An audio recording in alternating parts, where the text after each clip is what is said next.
So the next thing that, wait, have I started recording? Yes.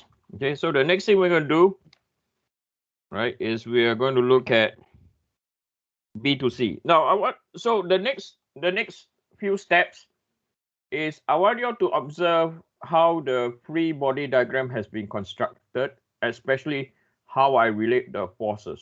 Okay, so why I keep on pushing you guys to see how the forces and distance have been analyzed initially, because this is one step that you will not make so much mistake if you do it properly, or not. Yeah, I mean, I used to make a lot of mistake on this. Okay, so next we are going to look at between point B to point C. But before I go on, have we written here? So yeah, B to C. So point B to point C, right? And then this, the limits from point B, so it's 2.4 x, right? And then it will go up to 2.4 plus 0.8, 3.2. Okay, so it's within that range. And then we're going to, okay, so this is our point A, point B. Okay, so at point B, we have a force over here. So this is our, I think this is our 12,000. Am I right? Yep. Okay. And then we have a uniformly distributed load. Sir, I have a question. Yes. Isn't B to C 0.8 to 3.2? Oh, yeah, right. B to C. Yeah, I don't know what I'm looking for. Thank you. You get a pint of beer from me, okay? Okay. Thank you. So now we specify our distance first, okay? Or we can do that. This is our Vx, Mx, and we know that this is omega multiplied by x, and we know that this distance to this distance. See, what I'm doing now is I also specify the what? The distance.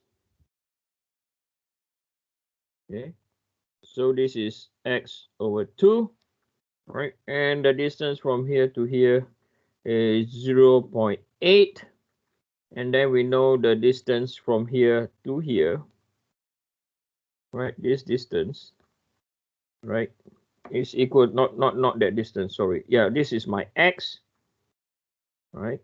This is my x, and then the distance from here to here is equal to x minus 0.8, right? So it's so important to specify the distances, right?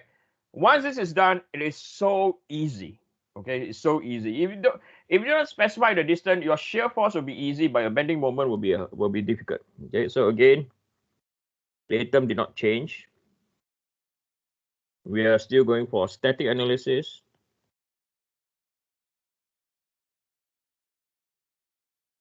Okay, from left to right. Okay, so upwards is positive. Okay, so summation of forces. So the procedure is still very fixed. Okay, very monotonous. Okay, still analysis. Okay, again, more important thing are your distance. Okay, because if your distance get wrong, we are done. So this will be equal to minus, so sorry, plus 120 times 10 to the power 3 minus by, so sorry, this is not omega because we know the value. So it's 50 times 10 to the power 3 x. Okay, so this is equal to 50 times 10 to the power 3 x. Okay, then multiply by x over 2, right? So the first one, 120, is going up, 150 is coming down. So minus v as a function of x, the whole thing is equal to 0. So v as a function of x will be equal to 25 times 10 to the power 3 x squared. Wait, so 50 times 10 to the power 3. Okay, so this is x. Oh, I think yeah. So this is correct. So 50 power 3 divided by 2 is 25 times 10 to the power 3 x squared. Okay. So because we move vx over, so this is minus, right? Minus 25. Hey, sorry. Hey, sleeping. This is moment. This is shear force. I don't know why I multiply by x over 2. Okay. So I do apologize. So v as a function of x is equal to minus 50 times 10 to the power 3x plus by 120 times 10 to the power 3. Okay. So we can see over here. So this is, I'm going to label this. Did we call it? This is our second set of equations. Am I right? Let me check. Yep. So this will be our equation number 3. Right. And then we're going to take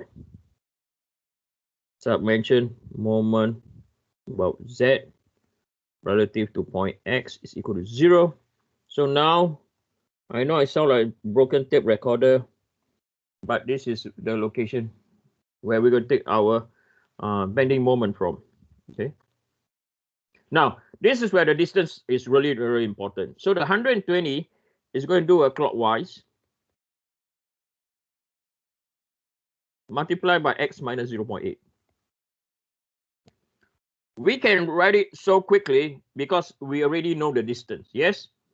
Then the next one is 50 times 10 to the power 3 x multiplied by x over 2. Okay. So let me multiply by x over 2. Right. Then plus by m as a function of x. So you can see how convenient it is, right? Is to check or knowing, after knowing the distance, right? Putting the equation in is so straightforward. If you don't specify the distance, you'll be like thinking, what is this? What is it? You get I'm coming from, right? So for this case, we have m as a function of x. So I bring m across, right? So m or the rest of the term across. So you will have minus 25 times 10 to the power 3, right? X squared. So minus, you bring over, it become plus. So plus by 120 times 10 to the power 3 x. Okay. And then minus 120 times 0.8 is 96 times 10 to the power 3. Okay. Now I'm going to show you a way, right, how to check if your answer is right or wrong. Okay. So we know the limits is between 0.8 to 3.2. Okay. So why not we check v is equal to 0.8, right? So when you do that, so minus 50 power 3 times by 0.8, so it's minus 40,000 plus by 120. So this will become 80 times 10 to the power 3 Newton. Okay. So that is at point B. So if you look over here at point B, we found the equation, right? At point B is also equal to 80, right? So this is how you check. Because at the end of the day, the shear force and bending moment diagram, okay, at certain point, it has to be continuous. Okay, so for this case, we did not find it to be continuous is point A to B to point B. It's not continuous is because at point B, you have 120, right? You have 120 going up. That's why it's continuous. But most of them you can check. Okay, you can check whether is it continuous or not continuous. Okay. So this is one way our check. Okay. Then if we go for moment about point B, so moment about point B, which is also equal to 0.8. So this will be 25 minus 25 power 3 times by 0.8 times by 0.8 squared. So it's minus 16 times by 0.2 to the power 3. So 120 power 3 times by 0.8 is equal to 96 times 10 to the power 3. And this is equal to minus 96 times 10 to the power 3. So you realize that the answer over here is minus 16 times 10 to the power 3 Newton meter. Okay, so does this term looks familiar? Okay, it's also the same as down here. Okay, so now we have found our equation. So this is equal to minus, and you know it's correct. Okay, so minus 50 times 10 to the power 3x plus by 120 times 10 to the power 3, right? And then this will, the other one will be equal to minus 25 times 10 to the power 3 x squared, right? Plus by 120 times 10 to the power 3 x, right? And then minus 96 times 10 to the power 3. Okay, so this is one way you can check. Another way you can check is very interesting. Okay, it's very interesting. I'll teach you another way to check. Okay, so there's another way of deriving the bending moment equation. Okay, so watch this. Okay, so we know that we have v as a function of x is equal to what? Minus 50 times 10 to the power 3 x, okay, plus by 120 times 10 to the power 3. And you let this whole term to be equal to dm over dx. Okay. After your term test, then I'll explain why is it equal to dm. So now when you integrate, right? When you integrate, you have moment as a function of x now. So now this will become minus 50 times 10 to the power 3 x squared divided by 2, right? Plus by 120 times 10 to the power 3x plus by c1. Okay, so this will be equal to minus 25 times 10 to the power 3 x squared plus by 120 times 10 to the power 3 x.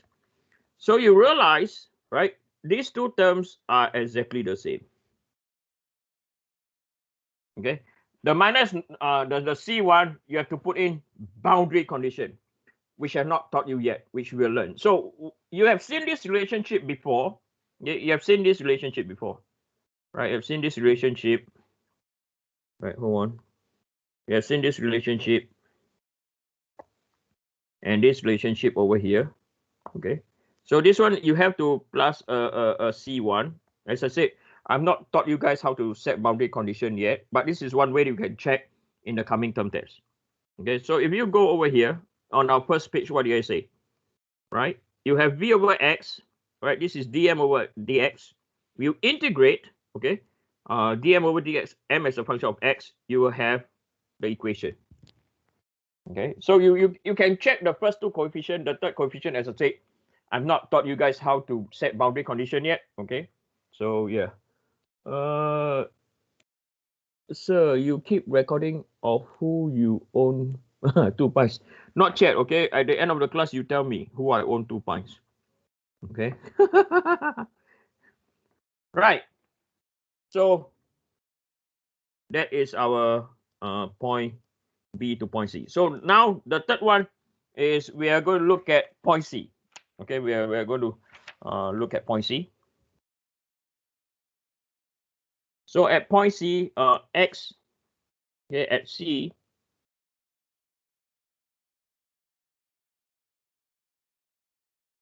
right, at point C, x is equal to 3.2 meters. Okay. So we know that this is going to be a what? A constant. Then we know that. So we are going to draw our diagrams, our free body diagram. Okay, so we know that this is our point A.